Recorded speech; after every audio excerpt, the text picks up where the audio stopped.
Los elementos que conforman el sistema vial, el material. ¿Sí?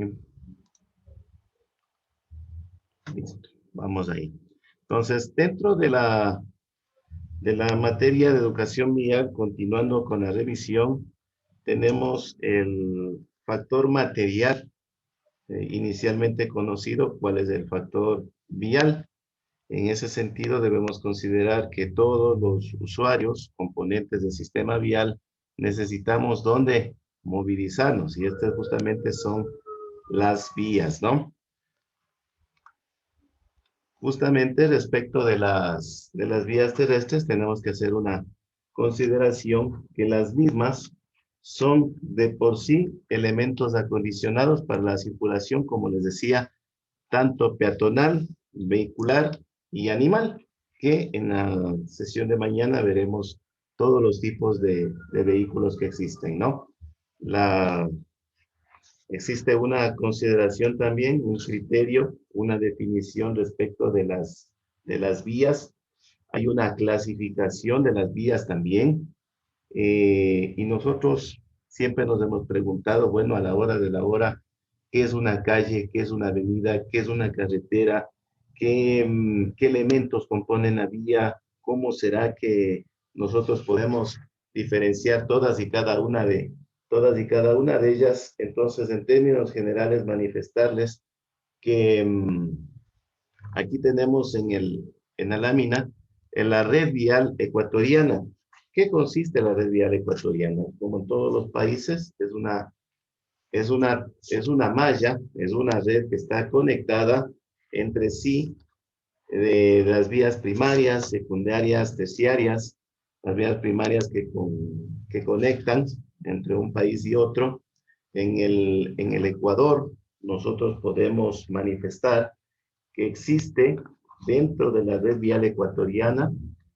eh, Acá tenemos, dentro de la red vial ecuatoriana, tenemos que considerar primeramente que hay un sistema vial estatal, como les manifestaba, ¿no?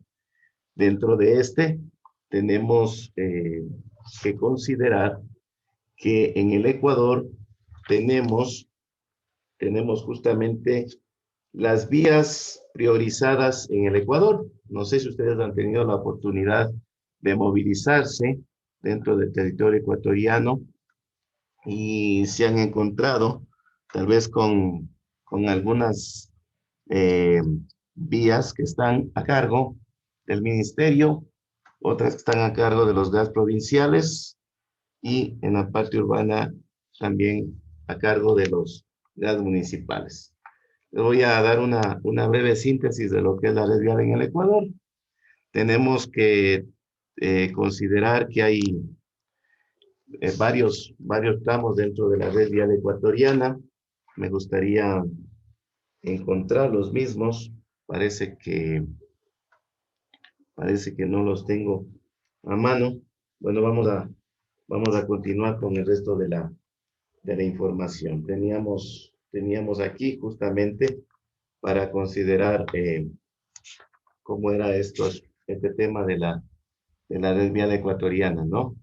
Manifestarles adicionalmente a esta información que existe la, la distinta clasificación de las vías por, por su estructura, por su tipología y también por, por el sentido de circulación. Aquí está. Estas son las principales clasificaciones de las vías. Tenemos vías urbanas, vías perimetrales, vías rurales y autopistas. En esta sesión nos vamos a enfocar precisamente solo en las vías urbanas y las vías rurales, que son las de mayor afluencia en el sentido de su utilización, ¿no? Dentro de la vía urbana, como su nombre lo dice, son aquellas que se encuentran dentro de la ciudad o en centros poblados. Sí, esa es la característica principal de las vías urbanas, ¿no? Estas a su vez se clasifican por su estructura en calles y avenidas. Las calles son las vías públicas destinadas para el tránsito de personas y de vehículos, como se dice, dentro de una zona poblada, y que tienen a su vez estas aceras y calzadas. Dentro de la clasificación por su estructura, también tenemos las avenidas en la vía, en la zona urbana, ¿no? Estas principalmente están divididas por islas de seguridad o como les conocemos comúnmente, los parteres, ¿no? Que generan el sentido en doble circulación, ¿no? Listo. Las mismas también pueden tener dentro de sí misma también otra doble circulación, dependiendo de cómo se haya definido a su debido momento el flujo vehicular, ¿no? Tenemos también que por su afluencia vehicular se dividen en calles principales y calles secundarias. Por lo general en las ciudades, perdón, las calles principales son las longitudinales y las calles secundarias son las transversales. Tenemos también otra clasificación de las vías terrestres de acuerdo a su sentido de circulación. Tenemos que pueden tener uno o dos sentidos de circulación, ¿no? Asimismo, de esa manera, pueden tener varios carriles de circulación. Dentro de las vías terrestres, tenemos que considerar varias partes que en muchas de las ocasiones nosotros a simple vista no las identificamos claramente. Pueden pasar por desapercibidas para nuestra percepción inicial que hacemos. Dentro de este listado de varios elementos que comprenden la vía urbana, lo más común que nosotros de pronto identifiquemos será no más de la mitad que están en esta lista, ¿no? Por ejemplo, la calzada es la parte que está pavimentada o en el caso de las ciudades también adoquinada y afirmada, ¿no es cierto? Es una vía totalmente afirmada, no necesita mantenimiento permanente, está dentro de la zona urbana y estas están justamente destinadas para que circulen como nosotros los manifestamos por vehículos y personas, ¿no? La calzada es el borde del camino y la acera. Tenemos que considerar también dentro de las vías urbanas, como también en las rurales, tenemos aquí los carriles, es el espacio delimitado dentro de la calzada, ¿no? Justamente ustedes pueden en ciertas calles, en ciertas avenidas, notan que existe la señalización horizontal, líneas continuas, líneas entrecortadas, que indican la separación de el uso de este carril para la circulación de los vehículos principalmente, ¿no? Es la calzada. El parter, como les decía, es una isla de seguridad justamente implementada en la parte central de las vías, divide sentido de circulación y salva o sirve, ¿no? Salva vidas y sirve de refugio para los peatones. Muchos de los peatones, como vimos anteriormente, no optan por quedarse o mantenerse en las aceras o en los parterres, que son su zona de seguridad. La acera o vereda, también conocida así, es justamente donde lo usamos los peatones, ¿no? Es la parte elevada de la vía pública, junto a ella en su límite externo, en contacto con la calzada, tenemos que la delimita el bordillo, ¿sí? Justamente es para el uso de los peatones. Tenemos la intersección. La intersección es del área comprendida en el cruce de dos o más ejes de vía. Imaginémonos una esquina. En esa esquina tenemos cuatro intersecciones, ¿no? Dos generadas por la vía principal y dos generadas por la vía secundaria. Esas justamente son las intersecciones. Tenemos el paso peatonal o también conocido como paso cebra. La zona de seguridad del peatón es en el caso de la vía pública, la que está marcada justamente con la exclusividad para el uso de los peatones. En sesiones futuras veremos todas y cada una de las normativas que rigen el ancho, el largo de la pintura en este caso, y las normativas a las cuales están sujetas para su respectiva implementación, ¿no? Tenemos tal vez una parada nueva, una palabra nueva que ustedes a lo mejor hayan escuchado o la están escuchando recién, es la línea de parada. Esta es la línea que se encuentra pintada sobre la calzada en las intersecciones, por lo general, y de hecho, de acuerdo a la normativa, 1 metro antes de la zona de seguridad, es decir, del paso cebra, ¿no? Sirve de límite para la detención momentánea de los vehículos. Los vehículos deben parar delante de esa línea de parada, cosa que no lo hacen. Inclusive vemos un comportamiento inadecuado de los conductores que inclusive invaden el paso cebra, ¿no? Tenemos otro elemento que tal vez ustedes recién lo estén escuchando, que es el badén. Es un lugar construido dentro, a los lados de la calle por donde corren las aguas. Más o menos para que nos hagamos una idea, es una especie de canal recolector de aguas lluvias, ¿no? Es una especie de recolector de aguas lluvias. No es lo mismo que cuneta, ¿no? Tenemos también el contén, que es un bordillo que separa la acera de la calzada. El bordillo también es conocido técnicamente como contén.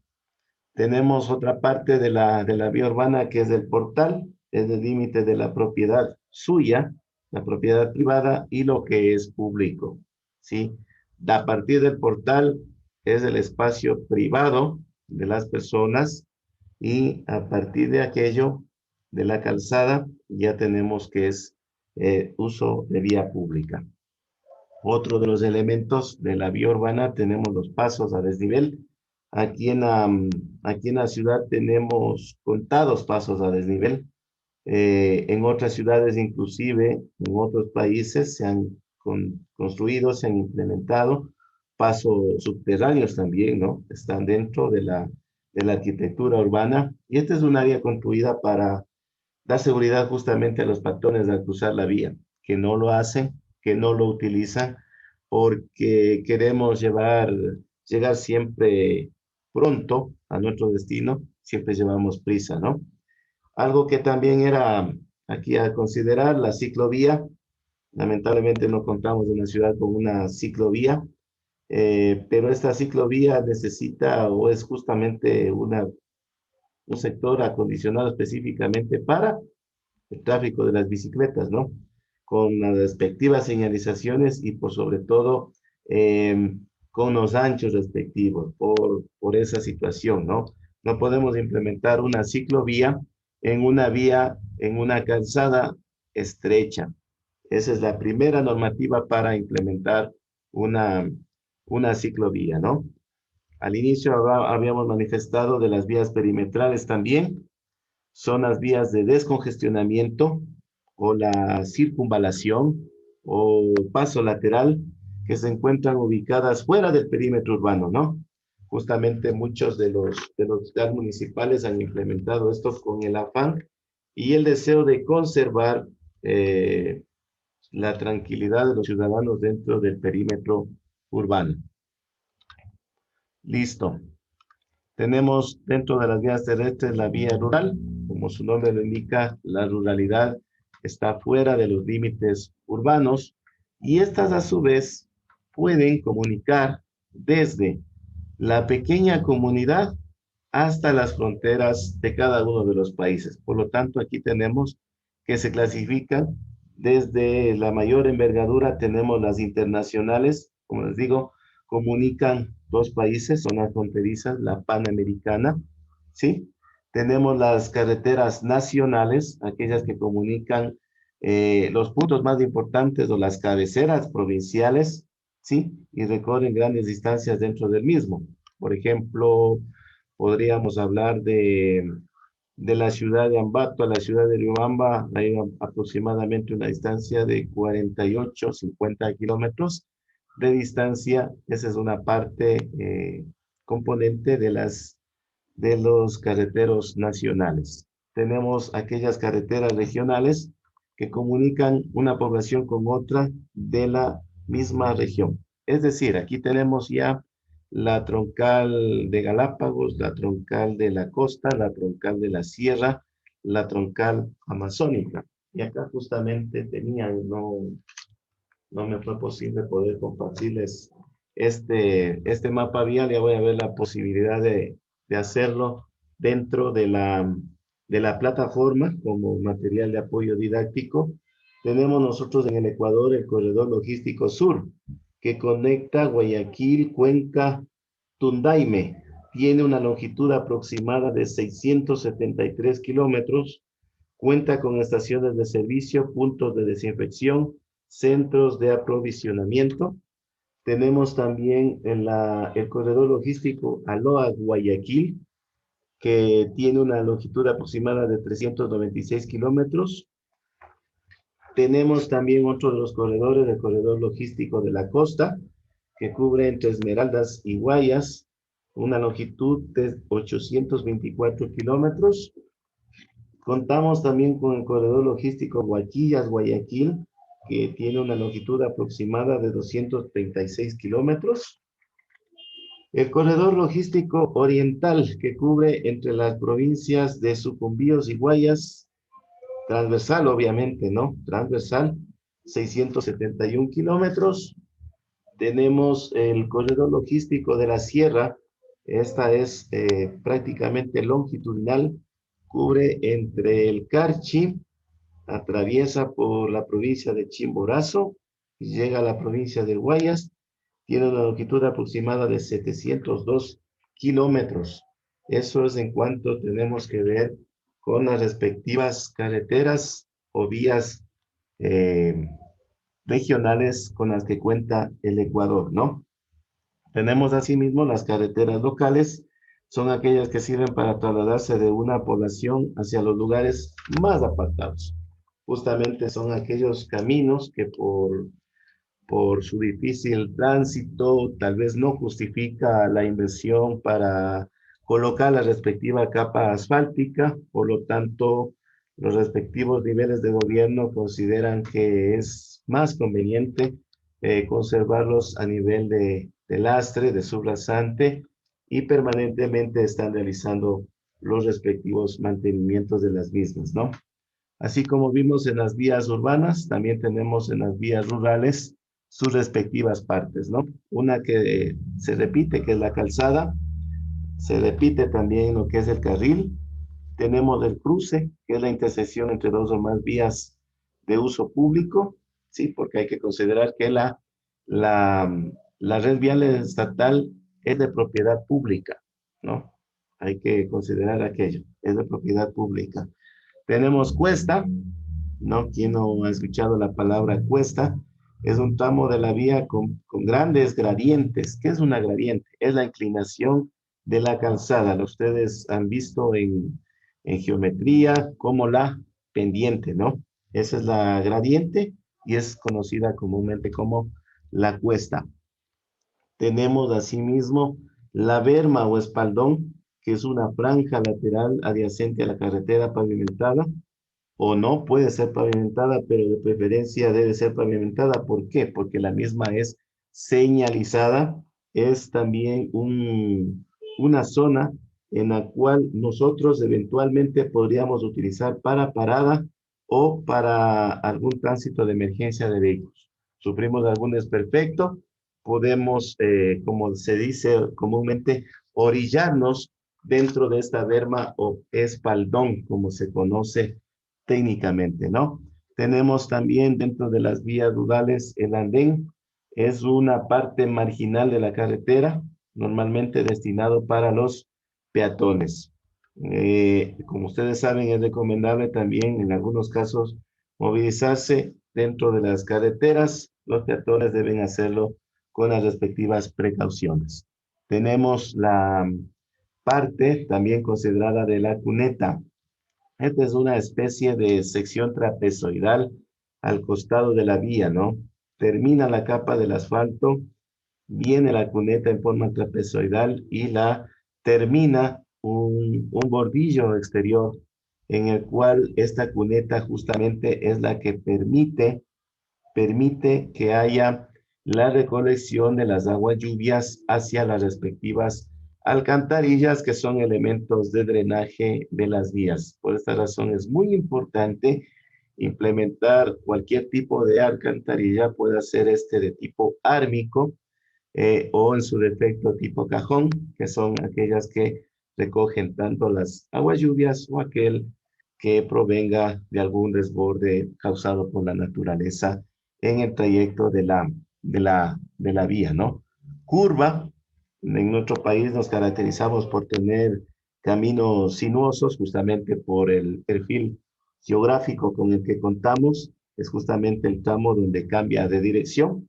Creo que está muy claro para ustedes. Recta, que casi no lo encontramos, y justamente en esta no cambia de dirección la vía. Hay la curva de reducida visibilidad. Aquí hay que manejar con mucha precaución, ¿no? Por cuanto eh, bajan las posibilidades de tener seguridad al intentar una maniobra de rebasamiento o adelantamiento, lo cual no es recomendable, ¿no? En este momento, en este lugar, justamente se ha previsto una curva de baja o de reducida visibilidad por la, el perfil topográfico del lugar, ¿no? Ya es algo inevitable, es decir, hay una distancia, la mínima, con la que los conductores cuentan para maniobrar con total seguridad, ¿no? Como les digo, les repito, es prohibido invadir el carril izquierdo de la calzada. No hay que hacerlo en ese lugar. Tampoco debemos parar y peor, estacionarnos en ese lugar. ¿Listo? Tenemos también la rasante. La rasante, no sé si ustedes han escuchado este término. La rasante justamente es la capa externa con la cual tiene o cuenta la vía, ¿no? Y justamente esta es la que le da la respectiva inclinación al tramo de la vía.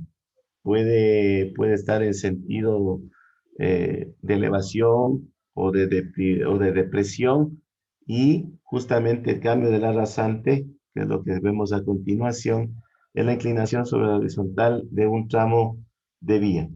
El cambio de la rasante de visibilidad reducida es un término un poquito extraño y complejo, pero voy a tratar de llevarles con las palabras más sencillas, ¿no? El cambio, debido a la configuración, obviamente nos impide la visibilidad de los vehículos, que tanto en el sentido en el cual estamos circulando o en el sentido contrario, podemos distinguirlos con facilidad. Es decir, son pequeñas depresiones en las vías en las cuales estamos nosotros como conductores, en ese caso, moderar la velocidad, ¿sí? Y no invadir justamente el sentido contrario de la calzada. Eh, Son justamente implementaciones que se hacen, ya digo, por las condiciones geográficas del sector, en el cual ya los constructores de la vía, los diseñadores de la vía, se han visto en la imperiosa necesidad de conservar aquello cambio de rasante con visibilidad reducida, y no nos queda más que a los conductores tener la respectiva previsión para aquello, ¿no? La ciclovía es un criterio que se repite como parte de las vías rurales también, y la autopista, que justamente es una vía de varios carriles separados por parteres. Puede haber parter central, pero parteres laterales, con, con el, con el elemento importante y a considerar que ustedes en las autopistas no encuentran cortes o cruces de dichos parteres. Es una vía de alto tráfico en el cual no hay este tipo de intersecciones, porque de haberlo, habría alto riesgo de accidentes. En este sentido, en este momento hemos terminado la parte de la